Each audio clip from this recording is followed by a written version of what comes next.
Good evening, darlings, and the very warmest of willy waving, wibbly wobbly welcomes to you. And it's very, very kind of you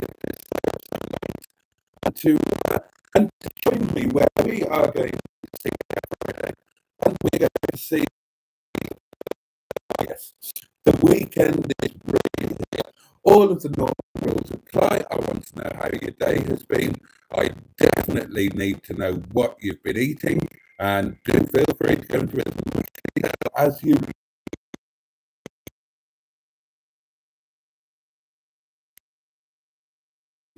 give. We've got a cracking microphone. Oh dear, could be the internet.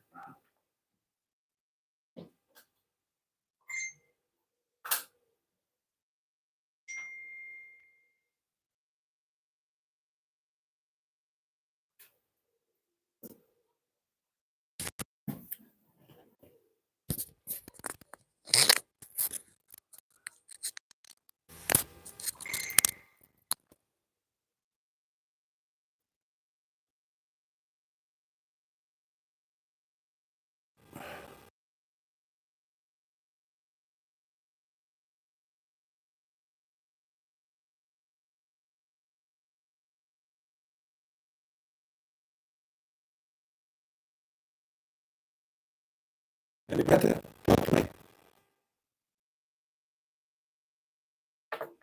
Can you hear me? Can you hear me at all?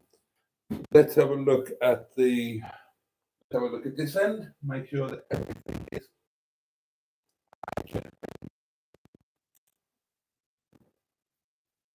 dealing with this microphone.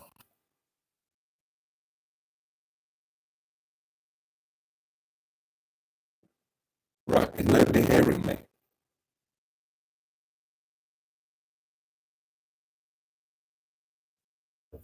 Oh, let's have a look at my messages.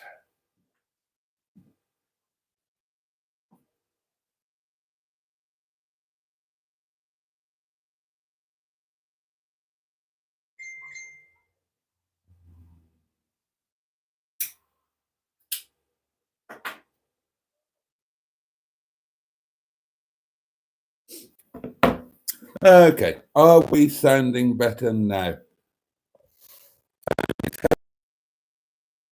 Sound when you're seated. Okay.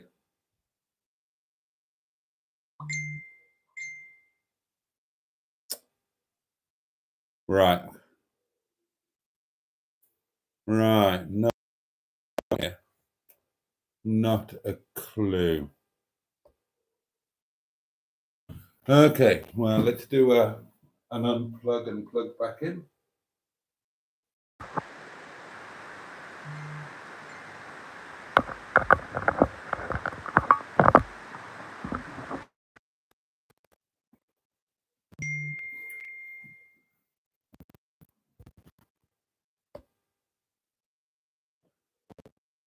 Okay. How about now? Testing. Testicles.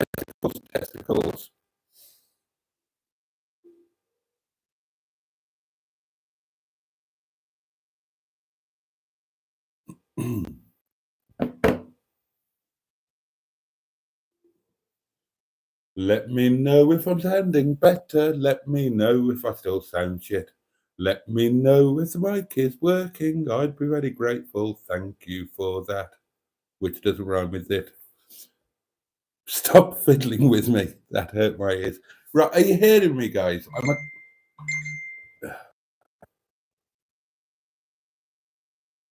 Right, somebody's saying that it sounds better now, Neil is saying, but Emma is saying that it still sounds terrible. No, Emma is saying it's bad again, it's very crackly. Sophie is saying it's fine. Alan's saying it's fine. Matron's saying it's fine.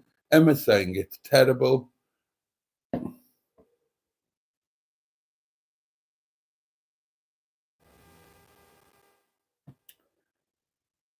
Mustard says it's bad. Mustard says it's in and out.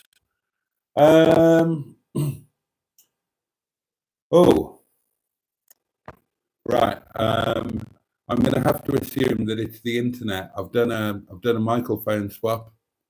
It is a bit windy out there. The internet's showing is okay. I've swapped the thing round there. Stand up, says Badbugs. All right, I'll stand up.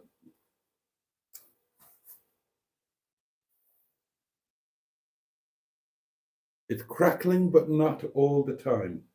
Oh, dear me. Dear me.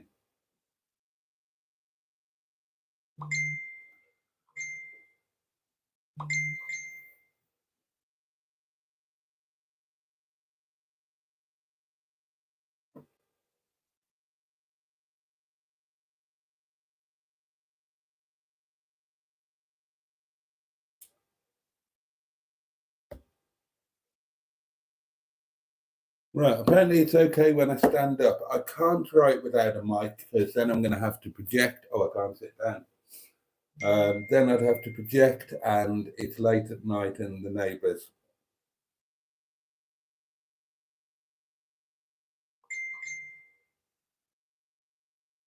And now I'm getting the same messages on 3 different platforms. Oh, that's a good idea. That is a good idea. Okay.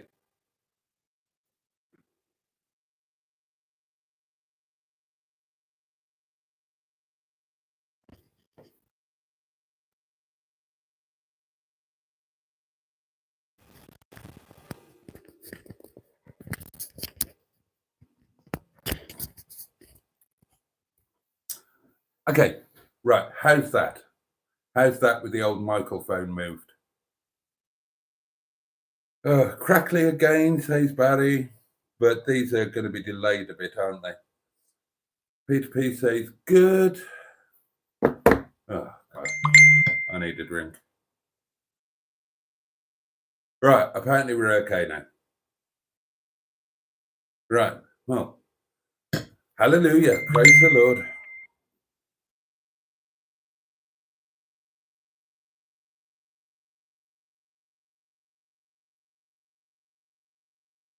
Right.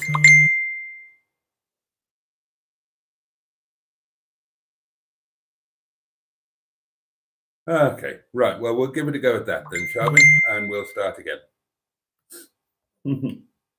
Cheers, darlings. Your very good health.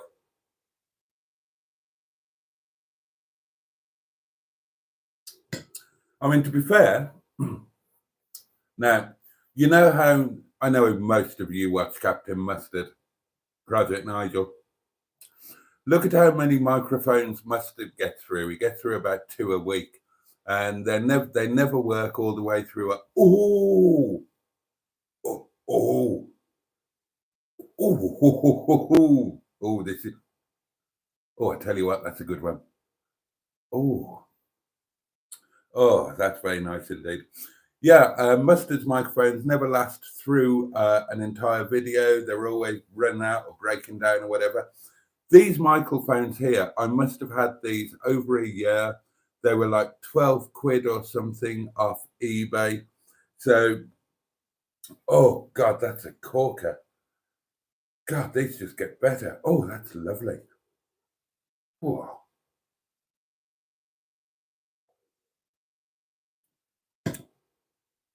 So really, even if the microphone, oh God, that's amazing. Oh, that is amazing. Oh God. Oh, I'm going to have to stand up and shake this one off. Oh, that's bloody hell.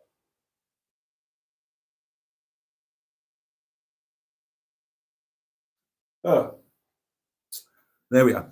Yeah, so these mics had them for absolutely ages, and they were super cheap ones. So I think I've oh, oh my God. Oh, this one is just the gift that keeps on giving, darlings. Seriously, it's gone right round. Oh, bloody hell. Oh, it's tickling my back now. God, how wonderful. Yes, if these microphones were to kind of give up the ghost now, I couldn't complain, except that, I can't afford to replace them. Um, as soon as I become less poor, I will invest in a decent, proper table podcast microphone. I'll really treat you. Right, let's whiz right the way back to the start and see who we've got with us. I'll plough through these. There's going to be quite a few. Uh, the M11 is with us, of course, and first cab off the rank tonight. I thought I would try and come first for a change. Hello to all in chat, and hey, Boaty, you gorgeous lump of heiferliciousness, you. Good evening, Emma. Hi, Simone. Oh, Simone's still not fully better. Bless her. Stratospherian is here with us. Kyle is here. World of True Crime. The lovely Sophie. Jimmy F500, of course. Bless him. Peter P is here. The fabulous Peter P. Oh dear. Oh, hello. Mustard's here as well, of course. Project Nigel. The fantastic Trisha, possibly with Paul. Barry Scrott is here. Alan Simpson is here. Barry is here, possibly with Karen. Oh, right. Okay. I wondered who'd be first to mention the election, and it is Barry, that guy from SETI Alpha 5, who says, hello all. The apologetic wife banger got in then. Oh, God, I've forgotten about that. Was it you? Somebody said that Keir Starmer was the sort of chap who would apologise when he potted his wife. Hey, I tell you what, though. I tell you what. Now, I was watching the old BBC News on my iDevice earlier today, and I was watching Keir Starmer arriving at Downing Street with his wife. His wife's a bit of all right, isn't she? I mean, he's punching above his weight, isn't he? I mean, how old is he? 61, 62? And his wife looks proper. Well, I mean, is it just me? All right, feature number one. It's Friday Night Live, darlings, with me, Boaty, and it's feature number one. Keir Starmer's wife, Lady Victoria Starmer. Would you? I would. Where did I get to? Oh, yes, there we are. Oh, Matron's here. Good evening, Matron. Chaz Brown is here. Batman Rubin. Then we're all talking about the sound being so awful. Forgive me for just whizzing through these, won't you? Anita Roger Bottom. Anita Roger Bottom. Oh dear, oh dear, oh dear. Bad books. Stop exaggerating, you daft twunk. I'm not exaggerating. You've got through shed loads of microphones, you have. And every video I watch of yours, there's an overdub saying, and it was at this point, oh, sorry. And it was at this point, just as I was sharing a coconut macaroon with Thora Hurd, that the microphones decided not to work. Possibly because they're just not very good microphones. Possibly because I forgot to fully charge them, the same as I have done every single day for the last 2.5 years. Thora says to me, she says, oh, you're always forgetting to charge your microphones. And I said, oh, Thora, I know. Show me your little northern titties. So I'm not exaggerating at all. Your mics never work, and you've gone through loads of them. You've broken millions. You're only clinging on to the most recent ones because you paid quite a bit of money for them. Where did it get to? If it had been a load of existential philosophy, I'd have said, keep crackling, says Barry. Uh, Lord Brennan of Sealand is with us. Got your depends on, Boaty, just in case of an unexpected ejection. What wine is that? Proper nipple twister, says Peter P. Is it a more expensive drop tonight, says Stratospherian. All right, don't milk it, says Jimmy F500. Well spotted, you guys. Yes, there was an offer, wasn't there? There was an offer in Sainsbury's, and I had some nectar points. So, yeah, I'm on the really good stuff. Check it out. Check it out. Now, this gives, a different class of wine-gasm. God, it's fabulous. Now, this is the stuff, this is like the ultimate stuff. I've recommended it to you a million times before. I will recommend it to you again. If you enjoy a really good dry white wine, you will not do better for the money than this. This is Sainsbury's Taste the Difference Rioja Blanco, and it is on special offer at the moment, and I cannot recommend it highly enough.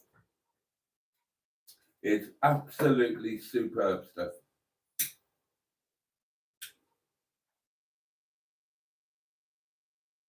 And what I'll also recommend, if you're, a bit poor, like what I am, and if you shop at Sainsbury's, other shops are available, make sure you download the Nectar app.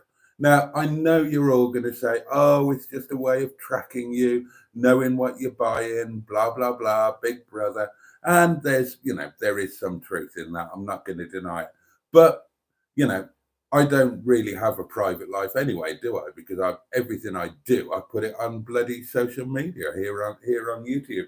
So I would be pretty foolish to worry about Sainsbury's tracking what I spend my meager few quid on.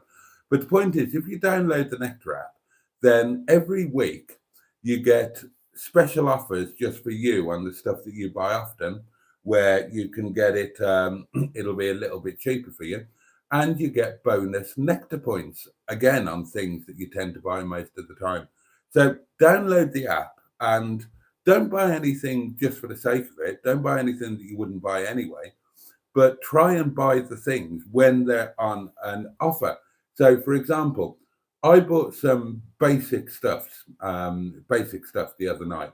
So we're talking, well, I'll tell you what I bought. Toilet roll, pack of 4 toilet rolls. I got them at a reduced price, and I got 120 bonus points. Washing up liquid, 60 bonus points. 1 loose onion, 30 bonus points. What else did I get? A loaf of bread, 60 bonus points. And I won't bore you with the whole list. All mundane things, all cheap things, all things that I need and that I buy anyway. Oh, sugar, Demerara sugar. But if you buy them when the offers are on, right, even if you don't absolutely need them at that moment in time, you're going to use them. It's stuff you use every day. It's not going to go to waste. And you get all of these bonus points. And what do points mean?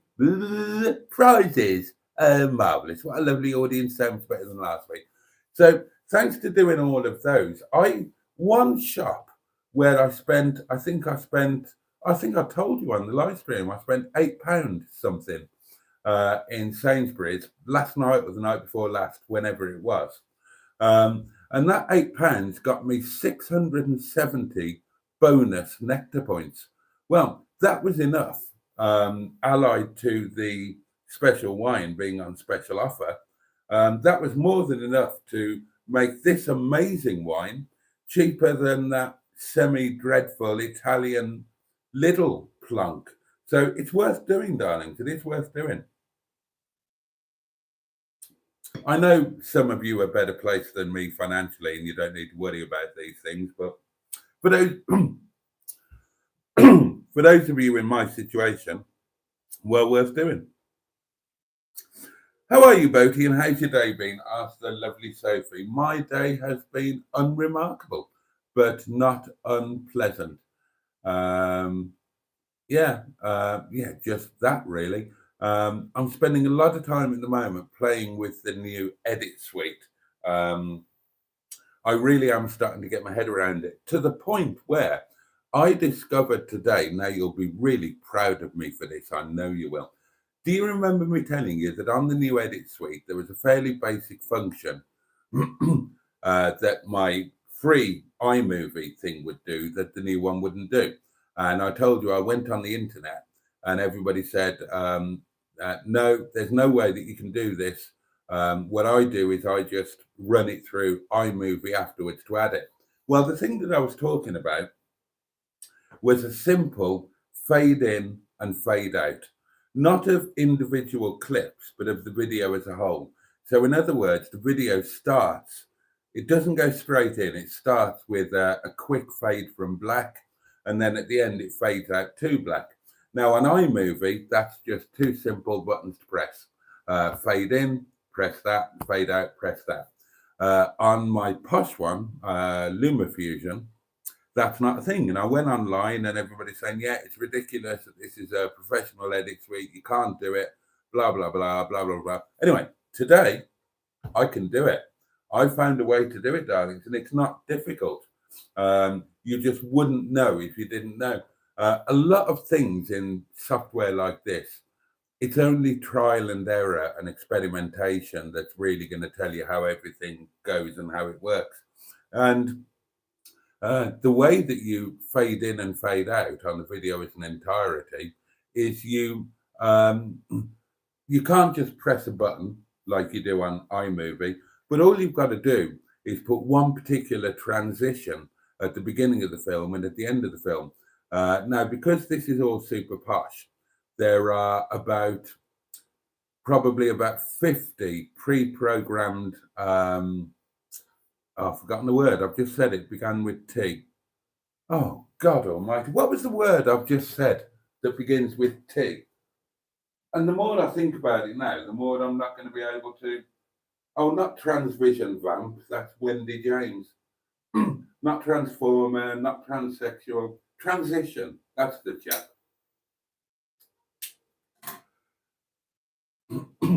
Yeah, there are about 50 preset transitions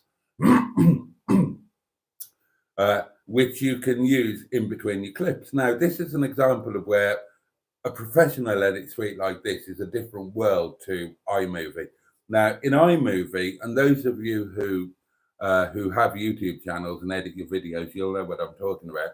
In iMovie, you've got, 5, 6 options to move in between your clips. So you've got a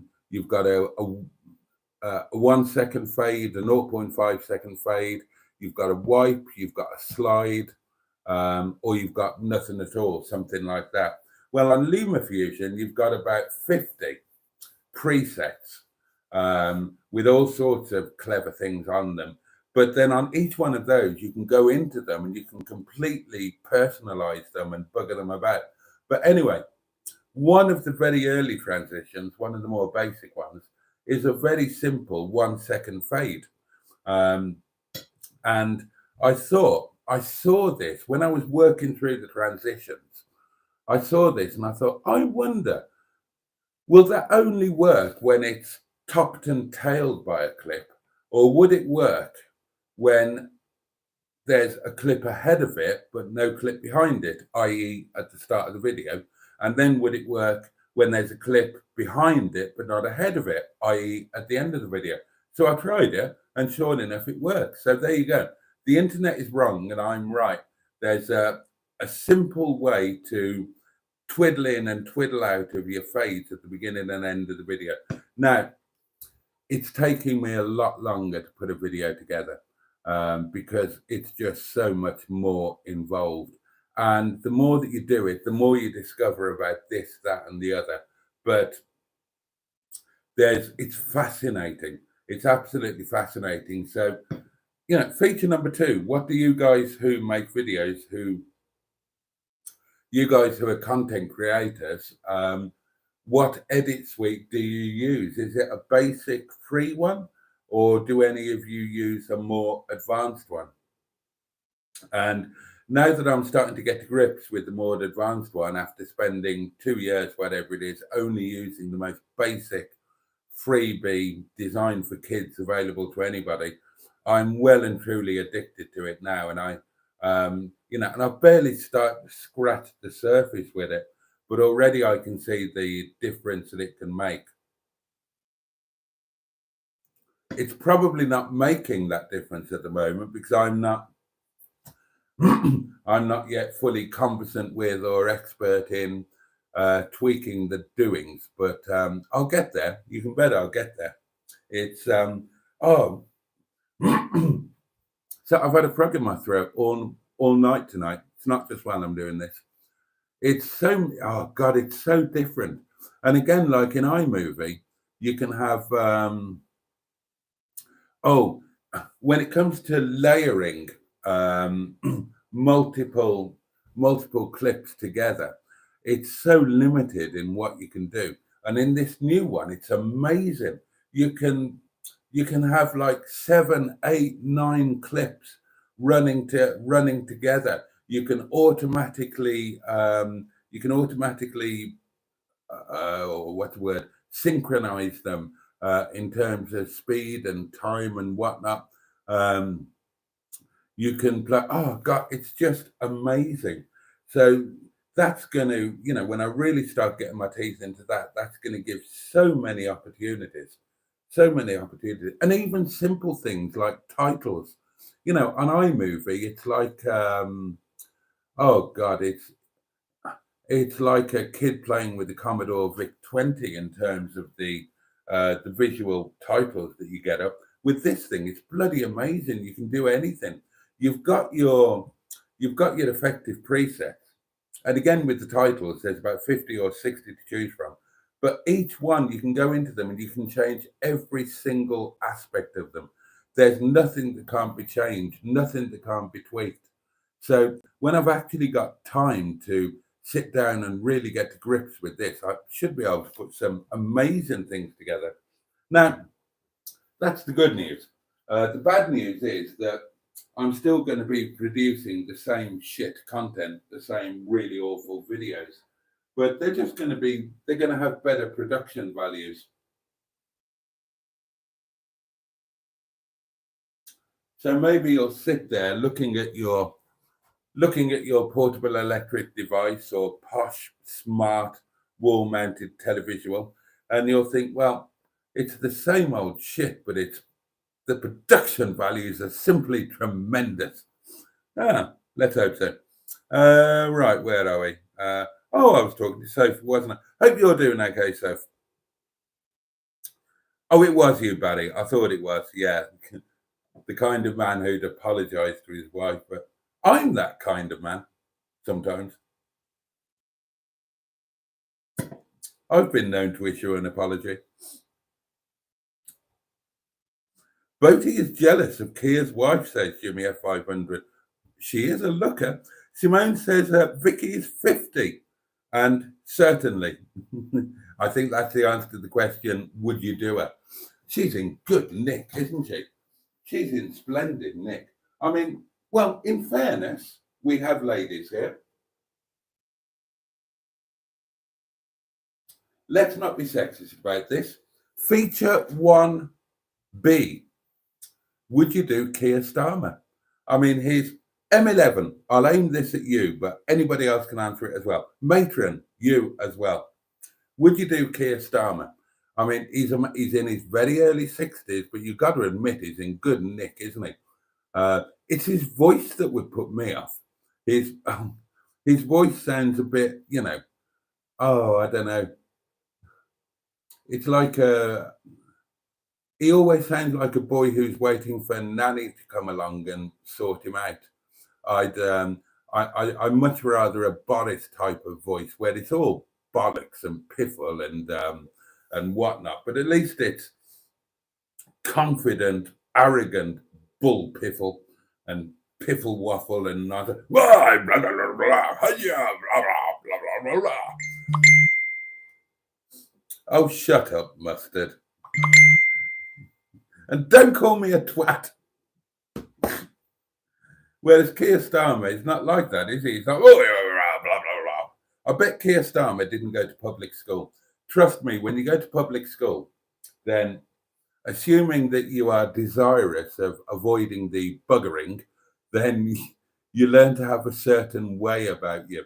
And Keir Starmer, he hasn't got that way about him. If he did go to public school, then I imagine he didn't have a very nice time, because he is the sort of chap, quite honestly, who the prefects would have used as a toast rack. They would have debagged him, bent him over in their study, and they would have used him as a toast rack. No offense, Keir, and jolly good luck. Liz Truss has a nice pair of tits, says Batman Rubin. Oh, you couldn't go there. Well, I couldn't go there. Maybe you could. It's fun to see the Finnish newsreaders pronounce Keir Starmer, says Peter P. Oh, I'd like to hear that. Alan Simpson says, Lady Starmer is attractive, but I still have a fondness for Penny Mordaunt. Same she's gone. She'd have made a good leader. She can fairly hold a sword. Mrs. Starmer is a bit of a six-pinter, says Barry. Well, get you with your high standards. She's bloody not. I'd do a sober six-pinter, my ass. Well, I mean, I say that from my own point of view. Maybe for you, she would be a six-pinter. And you are younger and more handsome than me, as anybody who's seen your videos will know. So maybe you have higher standards.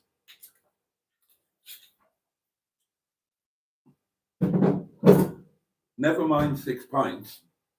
I would have a go on Lady Victoria after just half a pickled onion. Although I'd probably have to have an extra strong mint because my breath would pong a bit, wouldn't it? Oh, emergency sirens going past.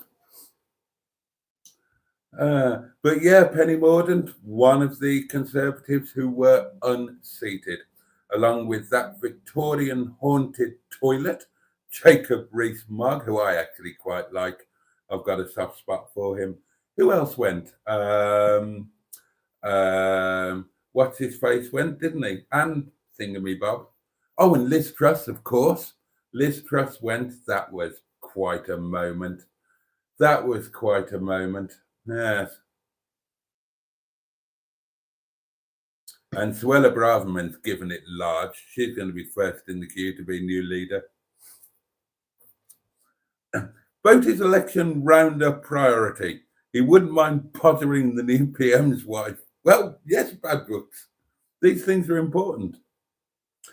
As much as I complain about our long-winded PR system, says Jimmy F500, I think it brings a bit of drama. Good evening, and this won't work because you're nowhere near the microphone. Well, good evening, sir. Oh, it's Mr. Parry. How are you? Not too bad. I'll do Mrs. Starmer.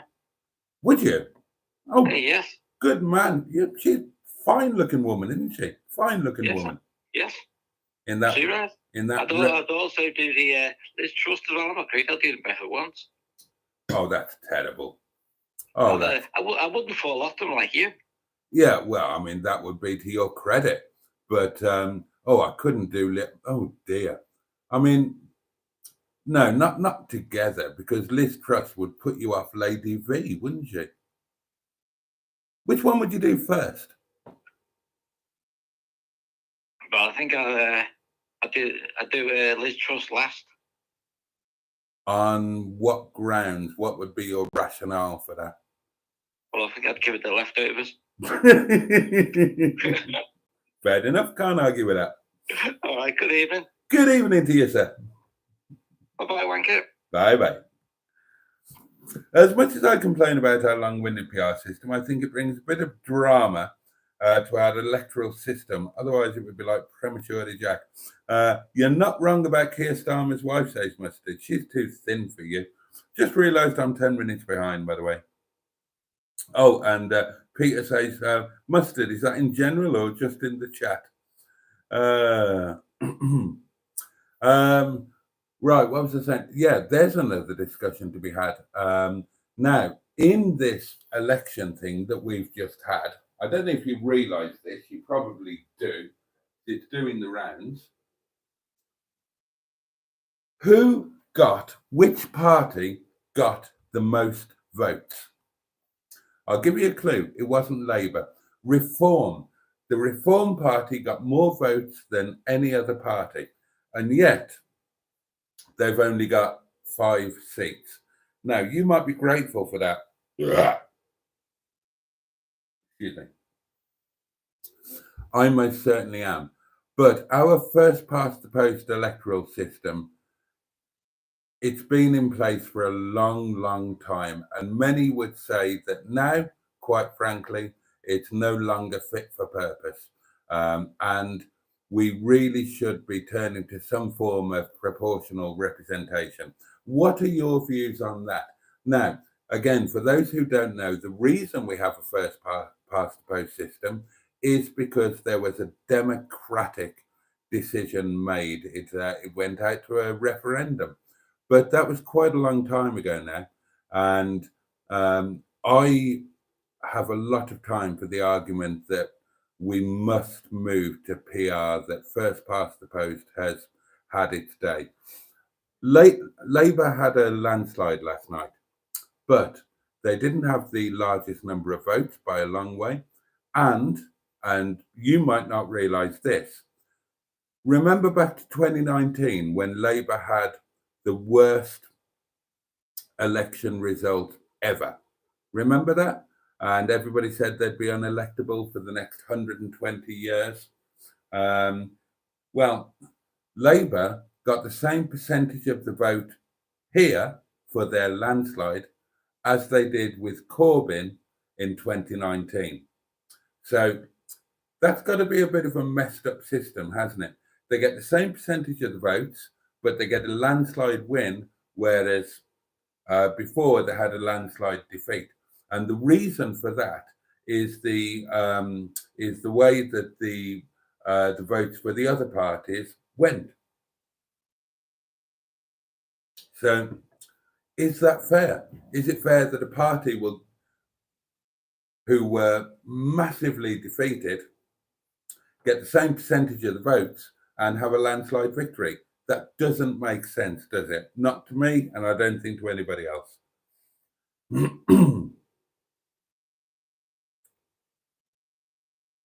Shopping points apps are very annoying, says Bad Books. I always pick a till where there's a person in front. I always pick a till where person in front's electric point machine goes to cock and holds me up. Oh, I see. I see what you mean. You never wanted to podger Sunak or Johnson's lady wife. No, I didn't. No, I didn't. I will admit that. I use free Clipchamp, says Matron to edit. Got lots of preset things to use, plus effects and sounds, etc. Mustard uses UCut. He has the paid version, but actually the important stuff is free. I'm happy to pay the fee though because it's cheap and easily worth it. You used a few effects at 3 minutes and 40 seconds in the video, says Peter P. I used effects all through the most recent daily diary. Not massive amounts, but I am starting to use them.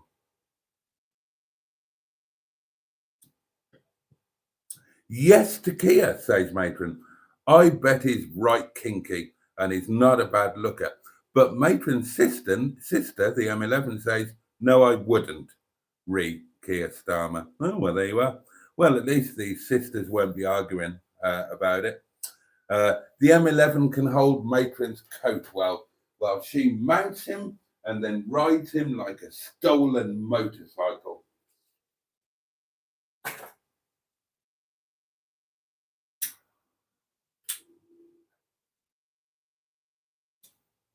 And I hope you'd really enjoy the apology that he gave you. I thought, Richard, I mentioned this in the Daily Diary. What did you think of the speeches?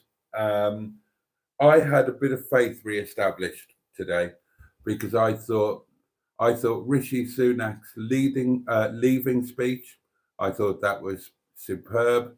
And I thought Keir Starmer's acceptance speech or welcoming speech or whatever, I thought that was superb too. Whoever wrote them deserves a pat on the back. Starmer's speech was very inclusive, and that was clever. It went out to those who didn't vote Labour or who didn't vote at all. And I think that's very sensible because, as I mentioned, their percentage of the vote is incredibly low. It's ridiculous that a party can be in power when they have such a low percentage of the vote. So Labour cannot.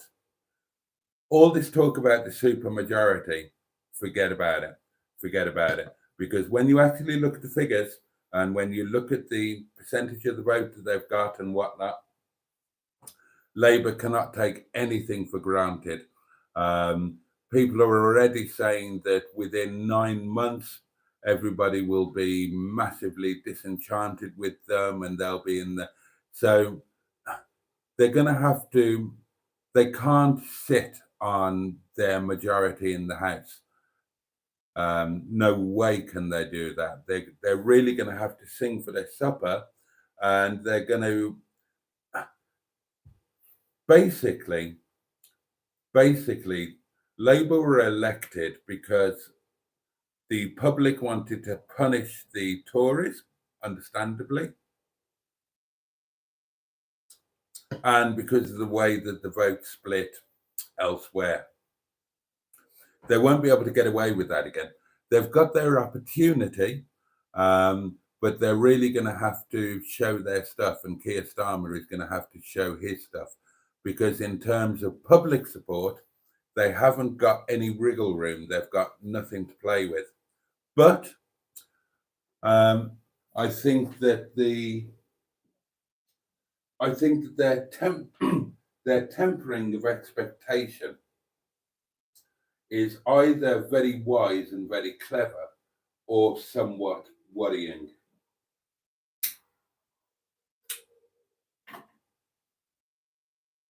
And it remains to be seen which is which. But we'll see. We'll see. We needed a change. 14 years of Tory rule. They'd become, what started well. They became complacent. They allowed themselves to behave badly, to bicker amongst themselves. And quite frankly, it got ridiculous towards the end of Boris Johnson and then utterly ridiculous under Liz Truss. Although, stability did return to some degree with Rishi Sunak.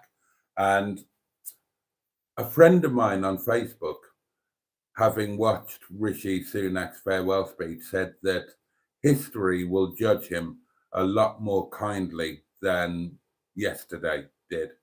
And I completely agree with that. I think that history will judge Rishi Sunak as a competent, decent, professional, and moral politician.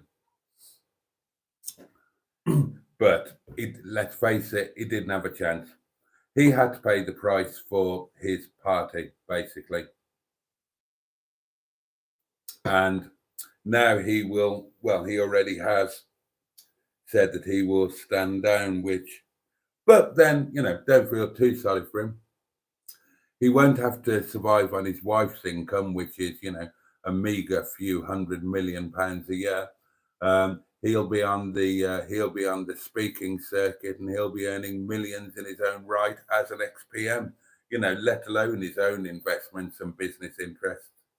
But, on a personal level, it's a shame for him that it went the way he did, because he's a second generation Asian immigrant, and he rose to the very top, and he wasn't a bad chap, and he probably deserved a better end than he got. But as I say, I think history will judge him a lot less harshly.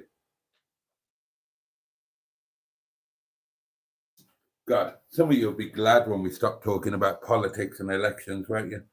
Oh, Shaps went. That's right. He did, didn't he?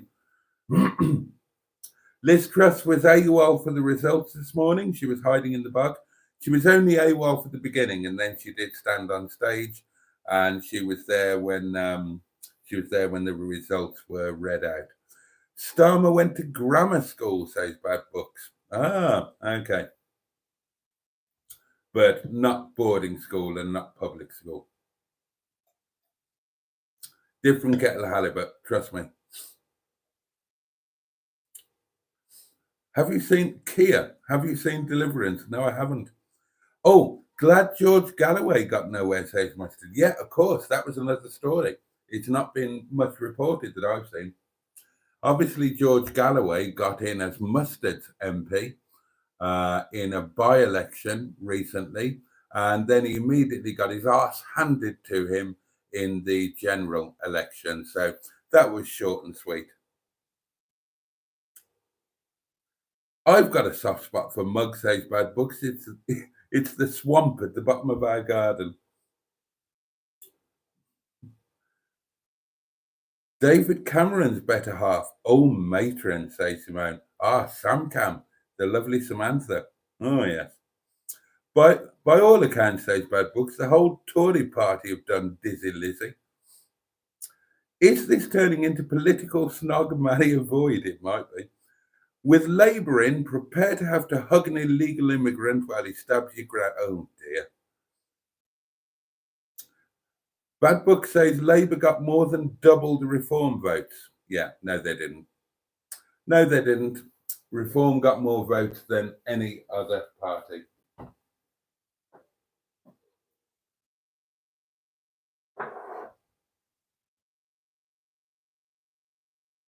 And Nigel Farage will remind you of that endlessly, no doubt. Whoever gets the most votes should win, says Jimmy Quinn. Not the way it works. Surely it's all about getting paddleboarded by Ed Davey. Ed Davey did very well. A really good campaign, very effective. And they're back to where they were before they were punished for their time in coalition with Tories. I thought it was a great campaign and it was very effective. Remember, Tories gerrymandered the constituencies and introduced voter ID, and Tories reduced trust in politics from an all-time low. Yeah, well, that's true enough.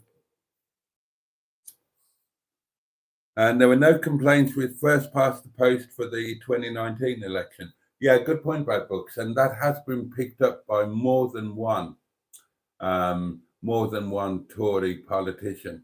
I've heard 2 interviews where this was raised, the question of PR. And very honestly, in one of the interviews, I can't remember who it was, but he said, look, first past the post has historically been very much in our favour, our being the Conservative Party. He said, so given that we've just had our bums handed to us, it's going to look pretty awful if the day after we've just got hammered, we start saying, yeah, we need proportional representation, blah, blah, blah, which is a fair point. First past the post has been incredibly beneficial to the Tories, so they would be hypocritical to start screaming for PR now. But I think that the PR conversation needs to happen on a national level over the time of this Parliament, and it's going to have to change. It is going to have to change. Sunak and Starmer are wet lettuces. F them both. Oh, good question, Peter P. Coming up. What would Kia's wrestling name be? Ah, now then. Good question. 2 pottering perspectives, says Jimmy F500. The Prime Minister's wife and Angela R. Ooh. Yeah, I'd do them both. Batman Rubin says regarding Sunak and Starmer, they are two cheeks of the same arse. I use Windows Movie Maker, says Simone, moving on to a different subject. Very clear and easy to use, and video pad for layering. I was genuinely quite surprised today, says Alan Simpson. Keir came across less like a wet and actually a bit more like a leader. I don't know if the win gave him confidence or if it had a bit of a glow up. If you look at his professional history, the guy's clearly got something about him, hasn't he? And he's had to play a very careful game in the run up to this election. He's had to, well, I mean, the phrase everybody was using was that he was carrying a Ming vase across a highly polished and slippery floor. Maybe now that the deed is done, we will see the metal in the man or otherwise, because as he's openly said himself, now is when the battle really starts. And we'll see what he can actually do when it comes time to, because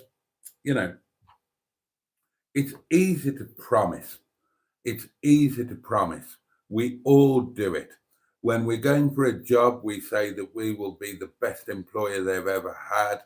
When we're trying to pull somebody, if we're a man, we'll say that we'll destroy their Dubry Firkin or whatever.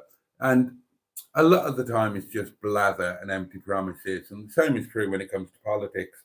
When you're actually faced with the realities, then it's a different matter. And let's not forget that the immediate stumbling block that any political party has to work past is the civil service, because the civil service are very firmly of the belief that they should run the country and that whatever political party is in power, they just get in the way. And when there's a change of the guards and a change of government, then the civil service start licking their lips because they think, right, this is our opportunity to do what we want to do, what we need to do, what the country needs. And it's well known that a new government are more susceptible to civil service blandishments or trickery or blackmail or whatever. And they must have been quite frustrated with the Tories. The civil service hates repeat victories. What they want, they really want a different government every parliament, because then they get more freedom to do basically, if you want to know what it's all about, watch every episode of Yes Minister and Yes Prime Minister. And the reason why you can watch that is because although it's a television program, every bit of it is based on absolute truth. If you know the history to Anthony J and Jonathan Lynn, who wrote Yes Minister and Yes Prime Minister, every single bit that went into every episode was based on 100% true story. They had insiders in the civil service who were secretly feeding them all of their plot lines and everything. And every character was based on a real politician or a real member of the civil service.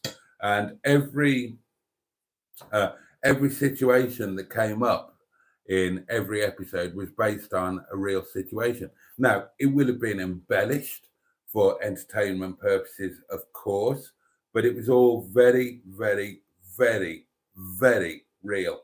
And that's why all of the politicians, most notably Mrs. Thatcher, were enormous fans, because it was what they were having to deal with put up there on the old screen.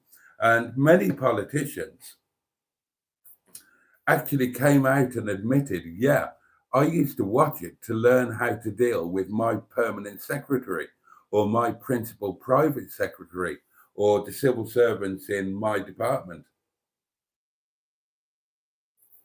which is good fun.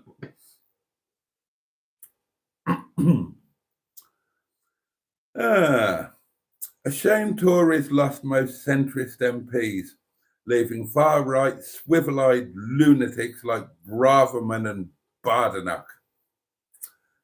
The Tories did lose some good people. There's no two ways about that.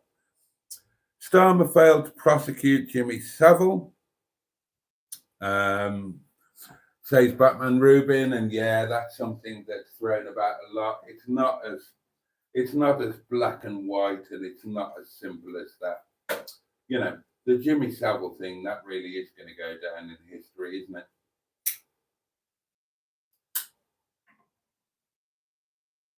Now, I'm not going to say that Jimmy Savile was anything other than a reprehensible human being.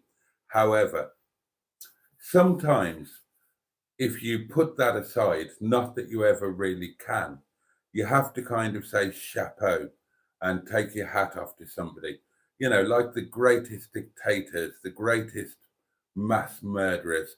And, you know, Jimmy Savile, he played the system better than anybody else. Now, again, don't get me wrong. What he did was terribly, terribly wrong. But in a weird, perverse way, you kind of have to admire the fact that he managed to get away with it. And not just get away with it, in a shameful way, like Cliff Richard, lumping off to the Bahamas when whatever the report was that came about as a result of the Savile thing that uncovered his doings. So not limping away in shame, Jimmy Savile, he hid in plain sight, didn't he? He even had the balls and the temerity to do that Louis Theroux thing coming towards the end, and he was blatant about it, wasn't he? You know, he said, nobody really knows if I'm a paedophile or not. Bloody hell. But, you know, you can say they failed to prosecute him, but there were reasons why they failed to prosecute him. And the CPS is only going to prosecute when they've got a reasonable chance of conviction and when it's deemed to be in the public interest. And Jimmy Savile had a lot of influential friends, and it was all a massive cover-up. I wouldn't lay the blame for that at Keir Starmer's door, not for a second. And I've made it to the end of the comments, and it's kind of time to say goodnight, darlings. It's coming up to midnight. Thank you for bearing with me. Apologies for the sound issues at the start. Don't really know what that was all about. We'll have to have we'll see how tomorrow goes and see if it was an internet thing or if the microphone is on its way out or if there's some interference somewhere. But there we are. So start saying your good nights and thank you very much for your company. Oh, and if any of you are single, get your ass over to UK singles community. The M11 is going to start working her magic on it. And so that might be fun. Imagine a community of 10,000 people who haven't got the get up and go to wipe their own ass. And the M11 is going to steam into the middle of them and try and stir something up. It's going to be a hard battle. Is there anything else to tell you? I don't think there is. Food news, lunch today, I had something. I had a kind of little roasty thing. I had chicken and chipolata sausages and roast potatoes and and green beans and then some nice gravy. And it was jolly nice. Staff curry tonight, tomato for lunch. Unusually for me, I've not decided. Could be noodles. Could be noodles. Could be Momo. Could be. Oh, there was something else I had in mind. Oh, yeah. Could be ham sandwich. I haven't had a sandwich for ages. And I just fancied a ham and tomato sandwich with mustard and a little bowl of chippy chips on the side. Oh, good question, Emma. Were all of your cars okay after the polling station thingy? I had a slow drive past. I couldn't see anything, but I haven't had a walk down and a proper inspection. I'll do that tomorrow or Sunday, but fingers crossed all will be well. They're not that type of people here. Now, when I was married, and it was deemed that I had too many cars, then even on this, like, wannabe upper middle class, nice area, I did get some damage done to cars. I had an XJ12 with the mirror cracked off. And I was, they were expensive cars then, that sort of thing. Here, touch wood, they might report me to the landlord or they might whinge about it on a bloody Facebook group, but they wouldn't actually do anything like that. It's a different world here, honestly. I've told you that many times I've left the car unlocked with the keys in the ignition overnight. Nothing happens. I'm not doing it again though, so don't come and steal them. Okay, that's it, darlings. Thank you so much for your company. Thank you for staying up late. I think that the political talk is probably pretty much at an end now, isn't it? Or maybe not. I know that it bores some of you. And yeah, I'm going to go off, get some curry and get some sleep. So wish you all a safe and peaceful night. And do join me again, same time, same place, 11:30 tomorrow night for Saturday Night Live. Have a great weekend. Have the best day ahead. Take really good care of yourself. Much love from me. Thank you for watching. See you next time. But you and indeed, bosh.